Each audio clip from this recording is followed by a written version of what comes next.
Hello everybody, my name is Palak Verma and today my presentation is based on insert and use images in a document. It is a part of digital documentation. But before starting it, let us set some session objectives. First thing which we are going to do is, in this session, students will learn about inserting images. Secondly, modify, resize, crop and delete an image, drawing objects and its properties, creating drawing objects, resizing and grouping, and in the last, positioning image in text. So firstly, we are going to do how to insert an image to document from various sources. When you create a text document using LibreWriter, you may want to include some illustrations. यानी कि जब हम कोई text document बनाते हैं LibreWriter में, तो हमें ज़रूरत पड़ सकती है कि हम उसमें पिक्चर्स लगाना चाहते हैं, ग्राफिक्स लगाना चाहते हैं. और हम पिक्चर्स और ग्राफिक्स को लगाते क्यों हैं? क्योंकि पिक्चर्स और ग्राफिक लगाने से जो हमारी डॉक्यूमेंट है वो ज़्यादा अट्रैक्टिव लगती है और जो उसका अंडरस्टैंडिंग लेवल होता है वो भी क्या हो जाता है, इंक्रीज़ हो जाता है. तो इसलिए इमेजेस लगाना मस्ट रहता है. आपने देखा होगा आपकी बुक्स में भी जब आप पढ़ते हैं तो साथ में इमेजेस बनी होती हैं, तो जो अंडरस्टैंडिंग लेवल होता है कंटेंट का वो उससे क्या होता है, इंक्रीज़ होता है. लेकिन इमेज लगाने से पहले मैं आपको बताना चाहती हूँ कि LibreWriter में 3 टाइप्स की बेसिक इमेजेस होती हैं. वो क्या होती है? नंबर 1 है इमेज. इसमें आता है files such as photos, drawings and scanned images.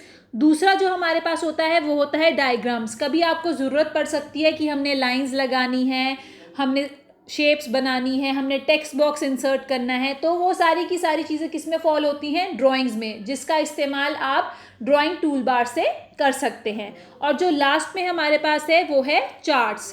कई बार हमें ज़रूरत पड़ जाती है कि हम अपने LibreWriter विंडो में चार्ट्स इंसर्ट करना चाहते हैं. वो चार्ट्स डिफरेंट प्रकार के हो सकते हैं, जैसे पाई चार्ट, लाइन ग्राफ. तो ये सारी की सारी चीज़ें हम कौन से ऑप्शन से कर सकते हैं? ये कर सकते हैं हम चार्ट्स वाले ऑप्शन से. तो अब जो नेक्स्ट चीज़ हमने करनी है वो नेक्स्ट चीज़ हमारी ये है कि अगर हम इमेज को इंसर्ट करना चाहते हैं तो इमेज को हम किस तरीके से इंसर्ट कर सकते हैं. Insert image. To insert an image you can click on the icon. आपको यहाँ पे एक छोटा सा आइकन बना हुआ नज़र आ रहा होगा. हम इसके ऊपर क्या कर सकते हैं? क्लिक कर सकते हैं. इसको बोलते हैं पिक्चर आइकन. जब आप इसके ऊपर क्लिक करेंगे तो आपके पास बहुत सारी इमेजेस हैं जो आपने स्टोर करके रखी होंगी. जिस डेस्टिनेशन पे वो खुल जाएंगी, उसमें से जो सी इमेज आप लगाना चाहते हैं वो इमेज आप लगा सकते हैं. XYZ जिस भी फोल्डर में या जहाँ पे भी आपने रखी है वो आप सर्च करके अपने LibreWriter विंडो पे क्या कर सकते हैं? इंसर्ट कर सकते हैं. जैसे ही ये चीज़ हो जाएगी, आप दूसरे तरीके से भी इमेज को क्या कर सकते हैं? इंसर्ट कर सकते हैं. वो क्या है? आपने रिबन पे इंसर्ट ऑप्शन पे जाना है. जैसे ही आप इंसर्ट ऑप्शन पे जाओगे, इंसर्ट ऑप्शन में जाने के बाद आपके पास एक ड्रॉप डाउन मेन्यू खुलेगा. उस ड्रॉप डाउन मेन्यू में आपको क्या सिलेक्ट करना है? इमेज कमांड को. जैसे ही आप इमेज कमांड को सिलेक्ट करेंगे, आपके पास इस तरीके का इंसर्ट इमेज डायलॉग बॉक्स जो है वो ओपन हो जाएगा. अब जैसे आपने पहले वाले में डेस्टिनेशन जहाँ पे भी आपने इमेज को रखा हुआ है उस तरीके से ब्राउज़ किया था, इसमें भी आप क्या कर सकते हैं? उस इमेज को ढूंढ सकते हैं जो सी इमेज आप लगाना चाहते हैं, जिस भी फोल्डर में या जिस भी डेस्टिनेशन पे आपने रखी है. जब आप उस पिक्चर को सिलेक्ट कर लेंगे, जैसे कि आप देख सकते हैं ये जो ग्रीन कलर में यहाँ पे दिखाया गया है, इन्होंने इस पिक्चर को क्या कर लिया है? सिलेक्ट कर लिया है. इस पिक्चर को सिलेक्ट करने के बाद आप सिंपली किस पे जाएंगे? ओपन वाले बटन पे. जैसे ही आप ओपन पे क्लिक करेंगे, जो इमेज आपने चूज़ करी थी वो इमेज आपके LibreWriter विंडो पे क्या हो जाएगी? इंसर्ट हो जाएगी. उसके बाद हमारे पास आता है ड्रैग एंड ड्रॉप. ये दूसरा तरीका है drag and drop. Drag and drop का मतलब होता है आप किसी चीज़ को एक जगह से घसीट के दूसरी जगह पे जाके उसको छोड़ देंगे. उसको बोलते हैं हम drag and drop in simple terms. तो अगर आपने किसी इमेज को इंसर्ट करना है तो सिंपली आप उस इमेज पे जाएंगे, अपने माउस की हेल्प से उस इमेज को सिलेक्ट करेंगे. जब आपने उस इमेज को सिलेक्ट कर लिया है, उसके बाद आप उसको ड्रैग करेंगे और जहाँ पे आप उसको रिलीज़, मतलब यहाँ जहाँ पे आप उसको छोड़ना चाहते हैं, जिस विंडो पे आप उसको लगाना चाहते हैं उस विंडो पे आप जाएंगे और वहाँ पे अपना हाथ रिलीज़ कर देंगे माउस पे से. तो वो जो इमेज है वहाँ पे क्या हो जाएगी? ड्रॉप हो जाएगी. आप यहाँ पे देख सकते हैं हमारे पास राइट साइड में एक इमेज है और एक लेफ्ट साइड में इमेज है. तो इस तरीके से हम क्या कर सकते हैं? ड्रैग एंड ड्रॉप कर सकते हैं। आपने देखा होगा जो विंडो बनी हुई है वहाँ से हमने इमेज को सिलेक्ट किया है, माउस की मदद से हम उसको ड्रैग करते हुए ले गए हैं दूसरी विंडो पे, और दूसरी विंडो पे जाके हमने उसको क्या कर दिया है, ड्रॉप कर दिया है। उसके बाद जो नेक्स्ट हमारे पास आता है वो है फ्रॉम दी क्लिपबोर्ड। ये बहुत ही सरल तरीका है, इसमें हम सिर्फ 2 कमांड्स का इस्तेमाल करते हैं, एक होता है कॉपी और एक होता है पेस्ट। आपने जिस भी इमेज को लगाना है सबसे पहले आप जाएंगे जहाँ पे भी आपने वो इमेज सेव करके रखी है, उस इमेज पे जाके आप राइट क्लिक कर देंगे और उसके बाद वहाँ से कॉपी करेंगे उस इमेज को। कॉपी करने के बाद जहाँ पे आप उसको लगाना चाहते हैं आप उस विंडो पे आएंगे और वहाँ पे क्या करेंगे, राइट क्लिक करके पेस्ट कर देंगे। तो आप पाएंगे जो इमेज आपने सिलेक्ट करी थी, कॉपी करी थी, वो वहाँ जाके क्या हो जाएगी, पेस्ट हो जाएगी। एक तो ये तरीका है। दूसरा तरीका ये है कि अगर आपको शॉर्टकट कीज आती हैं तो आप शॉर्टकट की का इस्तेमाल कर सकते हैं। Ctrl+C कॉपी की है और Ctrl+V हमारे पास पेस्ट की है। तो इन दोनों के इस्तेमाल से भी आप क्या कर सकते हैं, अपनी इमेज को कॉपी एंड पेस्ट कर सकते हैं। उसके बाद आता है हमारे पास यूजिंग द गैलरी। ये हमारे पास लास्ट ऑप्शन है। अगर आपको पता हो तो हमारे पास जो लिब्रे राइटर है उसकी एक डिफ़ॉल्ट गैलरी होती है, यानी कि उसकी एक अपनी गैलरी है जिसमें उसने इमेजेस को स्टोर करके रखा हुआ है। तो जैसे ही आप साइड बार पे, जो हमारा गैलरी का ऑप्शन है वो साइड बार पे हमें मिलता है, आप यहाँ नीचे देख भी सकते हैं। तो आपने क्या करना है, गैलरी वाले ऑप्शन पे जैसे ही आप क्लिक करेंगे आपके सामने इस तरीके का एक साइड बार ओपन हो जाएगा जिसमें आपके पास बहुत सारी ऑप्शंस नज़र आ रही हैं, जैसे एनवायरनमेंट, फाइनेंस। इसमें जो हमने अभी चूज़ किया हुआ है वो चूज़ किया है स्कूल एंड यूनिवर्सिटी। तो जैसे ही आपने स्कूल और यूनिवर्सिटी चूज़ किया है आपके पास जो इमेजेस स्टोर हैं वो सारी की सारी इमेजेस यहाँ खुल गई हैं। तो इसमें से जो सी भी इमेज आप लेना चाहते हैं उस इमेज को आप क्या कर सकते हैं, ड्रैग कर सकते हैं और लिब्रे राइटर विंडो पे जाके उसको क्या कर सकते हैं, ड्रॉप कर सकते हैं। अब जो हमारे पास दूसरी चीज़ आती है वो है कि इमेजेस तो हमने इंसर्ट कर दी है। इमेजेस इंसर्ट करने के बाद अगर आप अपनी इमेजेस में कोई बदलाव करना चाहते हैं तो उन बदलावों को हम बोलते हैं मॉडिफाई करना। तो अगर आप अपनी इमेजेस को मॉडिफाई करना चाहते हो तो वो चीज़ भी हम कर सकते हैं। मॉडिफाई में आपके पास बहुत सारी चीज़ें आती हैं, जैसे कि आप अपनी इमेज का कलर बदल सकते हैं, आप अपनी इमेज को रीसाइज कर सकते हैं, आप अपनी इमेज को क्रॉप कर सकते हैं। यहाँ पे नीचे हमारे पास एक इमेज टूल बार भी दिया गया है। तो इस इमेज टूल बार की मदद से आप अपनी इमेजेस को क्या कर सकते हैं, मॉडिफाई कर सकते हैं। तो सबसे पहली चीज़ जो हमारे पास आती है वो आती है रीसाइज करना। रीसाइज का मतलब है अगर आप अपनी इमेज को बढ़ाना या घटाना, यानी कि उसकी विड्थ और हाइट को इंक्रीज या डिक्रीज करना चाहते हैं तो हम रीसाइज का इस्तेमाल कर सकते हैं। रीसाइज का इस्तेमाल हम किस तरीके से करेंगे, आप यहाँ पे देख सकते हैं कि इसके आसपास चारों तरफ क्या लगे हुए हैं, ग्रीन साइजिंग हैंडल्स। ये जो ग्रीन है इनको हम बोलते हैं ग्रीन साइज हैंडल्स। इन हैंडल्स के इस्तेमाल से आप अपनी इमेज को इंक्रीज या फिर डिक्रीज कर सकते हैं, यानी कि आप इसको रीसाइज कर सकते हैं, इसकी विड्थ और हाइट को एडजस्ट कर सकते हैं। उसके बाद हमारे पास आता है क्रॉपिंग। क्रॉपिंग का मतलब होता है कि आपको आपकी इमेज में कुछ सेक्शन नहीं चाहिए तो आप उस सेक्शन को क्या कर सकते हैं, क्रॉप कर सकते हैं, हटा सकते हैं। तो वो चीज़ हम कैसे कर सकते हैं, आपने जाना है इमेज टूल बार पे। इमेज टूल बार पे आपके पास क्रॉपिंग का आइकन होता है। जब आप उस क्रॉपिंग आइकन पे क्लिक करेंगे तो आपकी इमेज के इर्द गिर्द इस तरीके की रेड कलर के हैंडल्स आ जाएंगे। ये जो रेड कलर के क्रॉपिंग हैंडल्स हैं इसके इस्तेमाल से आप इमेज को क्रॉप कर सकते हैं। जो पोर्शन आपको नहीं चाहिए उस सेक्शन को आप वहाँ से हटा सकते हैं, रिमूव कर सकते हैं। उसके बाद हमारे पास आता है फ्लिप एंड रोटेशन। कई बार क्या होता है कि हम अपनी इमेज को फ्लिप करना चाहते हैं या फिर रोटेट, घुमाना चाहते हैं 90 डिग्री लेफ़्ट या फिर 90 डिग्री राइट। तो वो सारी की सारी चीज़ें भी हम इमेज टूल बार से कर सकते हैं। आप इमेज टूल बार की मदद से इस इमेज को, जैसे यहाँ पे आपको देख सकते हैं, यहाँ पे भी हमने इमेज को क्या किया हुआ है, रोटेट किया हुआ है। तो इस तरीके से आप कर सकते हैं। फ्लिप करना चाहें फ्लिप कर सकते हैं। ये ऑप्शंस आपको जो ऊपर दी गई हैं इनके इस्तेमाल से आप अपनी इमेज को मॉडिफाई कर सकते हैं। उसके बाद आते हैं हमारे पास ड्राइंग ऑब्जेक्ट्स।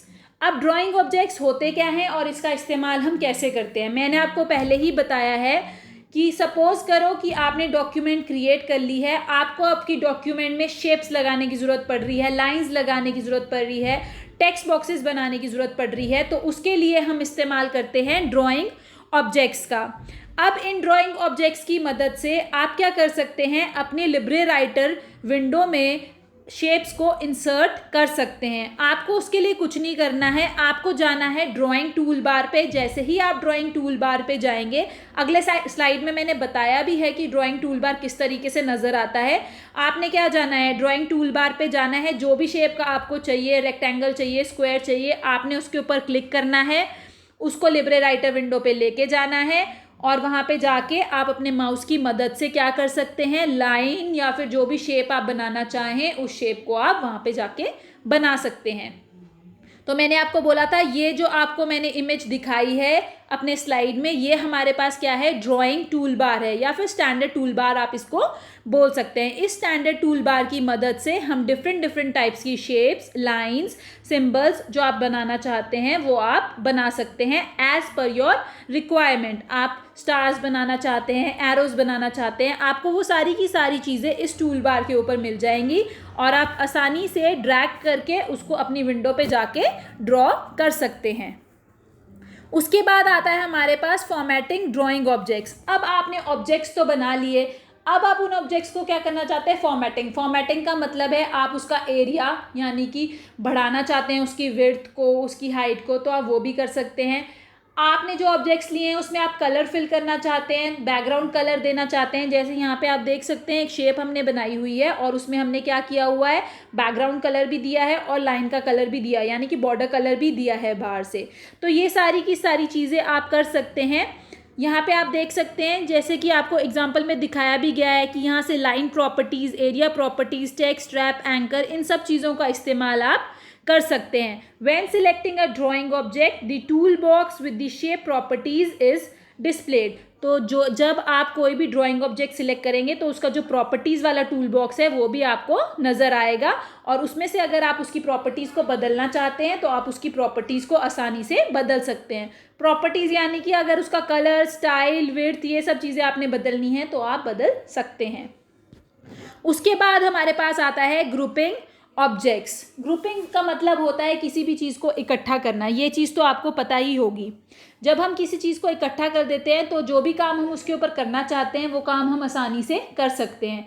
इसके लिए मैं आपको एक उदाहरण दूंगी। सपोज करो कि आपने अपनी विंडो पे 3 ऑब्जेक्ट लगाए हैं, एक स्क्वायर है, एक ट्राइंगल है और एक रेक्टेंगल है।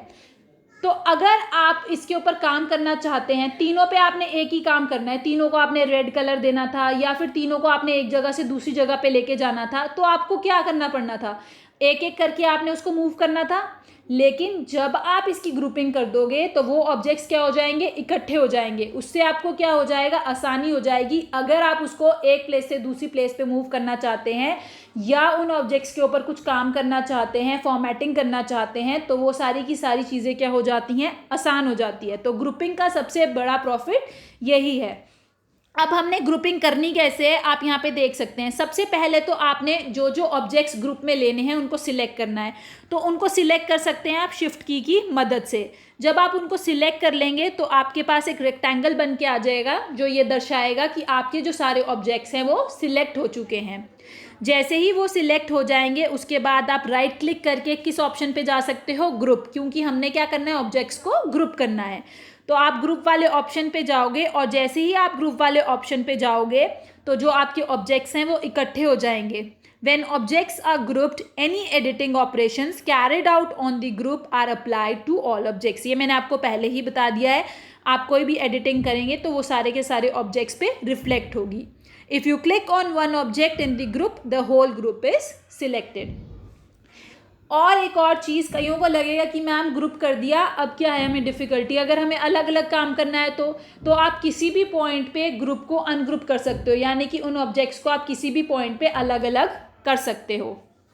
उसके बाद आता है हमारे पास पोजीशनिंग इमेजेस। देखो पोजीशनिंग इमेजेस में भी हमारे पास 4 चीज़ें आती हैं।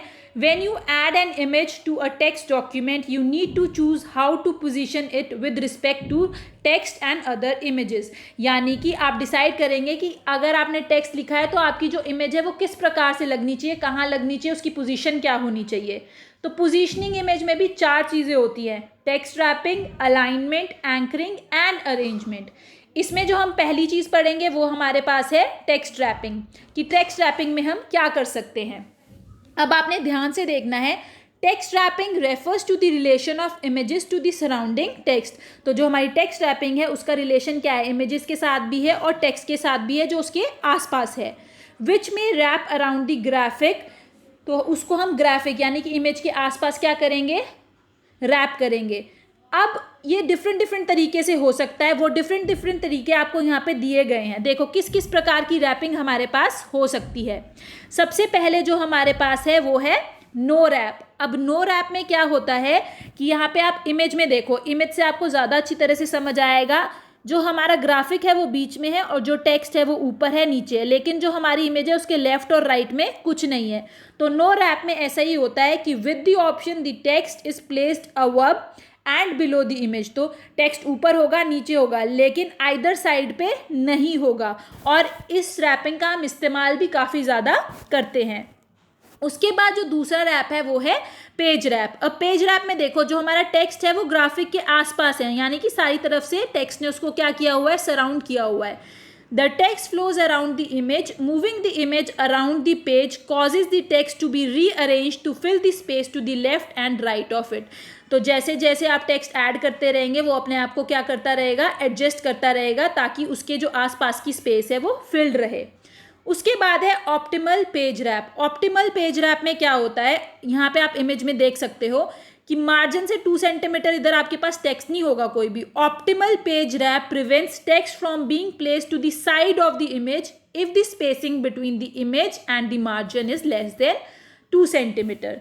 और जो लास्ट में हमारे पास है वो है रैप थ्रू। रैप थ्रू का क्या मतलब है, जो हमारा ग्राफिक है वो ऊपर रहेगा और जो हमारी टेक्स्ट है वो अंडर ग्राफिक रहेगी। यहाँ पे आप देख सकते हैं superimposes the image on the text, that is the image in the front of the text. The option must be used in conjunction with the image transparency setting in order to make the text under the picture visible. तो जो text है वो under the picture आपके पास visible रहना चाहिए, उसको बोलते हैं रैप थ्रू। अब जो नेक्स्ट हमारे पास है वो है अलाइनमेंट। तो अगर आप इमेज की अलाइनमेंट सेट करना चाहते हैं तो वो इमेज की अलाइनमेंट आप सेट कर सकते हैं, लेकिन आपने हमेशा याद रखना है कि जो इमेज होएगी उसके पास एक एंकर पॉइंट हमेशा रहेगा स्टार्टिंग में। एंकरिंग हम अभी आगे पढ़ेंगे क्या होती है, पर आपको पता होना चाहिए। Alignment refers to the vertical and horizontal placement of an image in relation to the chosen anchor point. To align an image, use the alignment buttons on the image toolbar. तो यहाँ पे आप देख सकते हैं इमेज टूलबार के ऊपर आपको इस तरीके का अलाइनमेंट मिल जाएगा। तो आप क्या कर सकते हैं, अपनी इमेज की alignment according to this toolbar कर सकते हैं। अगर हॉरिजॉन्टल अलाइनमेंट करनी है तो आप हॉरिजॉन्टल कर सकते हैं, अगर आप वर्टिकल अलाइनमेंट करना चाहते हैं तो इन ऑप्शंस की मदद से आप वर्टिकल अलाइनमेंट भी कर सकते हैं। अब जो नेक्स्ट चीज़ हमारे पास है anchoring. Anchoring refers to the reference point for the images. तो एंकरिंग क्या होता है, रेफरेंस पॉइंट होता है इमेजेस का। An image always has an anchor point. ये मैंने आपको पिछले स्लाइड में भी बताया कि कोई भी इमेज होएगी उसका एंकर पॉइंट होता ही होता है। और ये जो फर्स्ट में आपको इस इमेज में जो फर्स्ट में आपको दिख रहा है ना, इसको बोलते हैं हम एंकर पॉइंट। ये यहाँ पे मिस हो गया है तो मैं आपको दिखा देती हूँ, ये एंकर का आइकन है। To set the anchoring type, click on the anchor button in the image tool bar and choose the option. तो अब एंकरिंग के भी डिफरेंट टाइप्स होते हैं जिसके बारे में हम अगले स्लाइड में डिस्कस करेंगे, लेकिन मैं आपको बता देती हूँ यहाँ पे दिए भी हुए हैं 2 page, 2 paragraph, 2 character, as character. ये सारे के सारे हमारे एंकरिंग के पार्ट्स हैं। तो आप यहाँ पे अब ध्यान से देखेंगे कि किस तरीके से एंकरिंग वर्क करता है। सबसे पहले है 2 पेज। 2 पेज में क्या होगा, यहाँ आप इमेजेस भी देखते रहो, आपको इसको देख के भी समझ आएगा।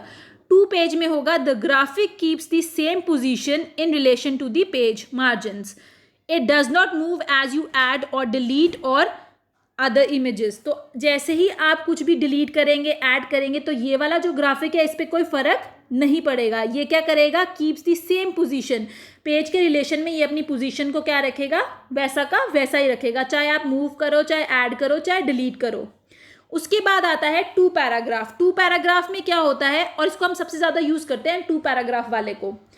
This graphic is associated with a paragraph and moves with the paragraph. तो ये वाला जो ग्राफिक है, जैसे जैसे आप पैराग्राफ लिखते जाएंगे वैसे वैसे ये अपने आप को एडजस्ट करता रहेगा और मूव करता रहेगा पैराग्राफ के साथ ही। और इसको हम सबसे ज़्यादा इस्तेमाल भी करते हैं। यहाँ पे आप देख सकते हैं इमेज में एज करेक्टर में क्या होता है कि सपोज करो आप पैराग्राफ लिख रहे हो और उसमें आपको बीच में कोई आइकन चाहिए जिसकी विड्थ और हाइट सिमिलर हो एज कंपेयर टू टेक्स्ट, तो हम क्या कर सकते हैं, करेक्टर का इस्तेमाल कर सकते हैं। यहाँ पे आप देख सकते हो the graphic moves with the paragraph as you add और delete text before the paragraph. This method is useful for adding a small inline icon in the sentence. आप यहाँ पे देख सकते हो इन्होंने स्मॉल आइकन का इस्तेमाल भी किया है। तो अगर आप स्मॉल आइकन का इस्तेमाल करना चाहते हैं तो हम एज करेक्टर एंकरिंग का इस्तेमाल कर सकते हैं। और जो लास्ट हमारा टॉपिक है वो है अरेंजमेंट, कि अरेंजमेंट हम किस तरीके से कर सकते हैं। अब जो आपके ग्राफिक्स है उनकी अरेंजमेंट या तो फ्रंट में हो सकती है या बैक में हो सकती है या फॉरवर्ड हो सकती है या बैकवर्ड हो सकती है, ये चीज़ आपने याद रखनी है। और ये जो नीचे बना हुआ है फ्रेम टूल बार, इसकी मदद से आप क्या कर सकते हैं, अपनी इमेजेस की अरेंजमेंट कर सकते हैं। Arrangement controls how images are stacked यानी कि एक के ऊपर दूसरा, दूसरे के ऊपर तीसरा, upon each other or relative to the text. You control the arrangement with these buttons in the frame toolbar. तो यहाँ पे आप frame toolbar देख सकते हैं। frame toolbar में first thing है bring to front, उसके बाद है send to back, उसके बाद है forward one and the last one is back one. तो सबसे पहले फ्रंट वाले से क्या होगा, फ्रंट वाला करता है bring graphic to the front. तो अगर आप फ्रंट का इस्तेमाल करेंगे तो जो ग्राफिक है वो बिल्कुल सामने आ जाएगा। उसके बाद है फॉरवर्ड। फॉरवर्ड क्या होता है, एक लेवल अप। सपोज करो 3 है तो वो आपको एक लेवल आगे ले जाएगा। अगर आप 3rd लेवल पे हैं तो वो आपको 2nd लेवल पे ले जाएगा। उसके बाद है बैक। बैक वाला क्या करता है, एक लेवल डाउन ले जाता है। अगर आप सपोज करो आपके पास 4 लेवल्स है, आप तीसरे पे हो तो वो आपको चौथे पे ले जाएगा। उसके बाद है send graphic to back all levels. तो बैक वाला क्या होता है, सारे लेवल्स मतलब सबसे आप पीछे चले जाएंगे। तो इस तरीके से आप क्या कर सकते हैं, अरेंजमेंट कर सकते हैं। आई होप आपको जो मेरी प्रेजेंटेशन है वो अच्छी लगी होगी। I have tried my best to make you understand. Thank you very much.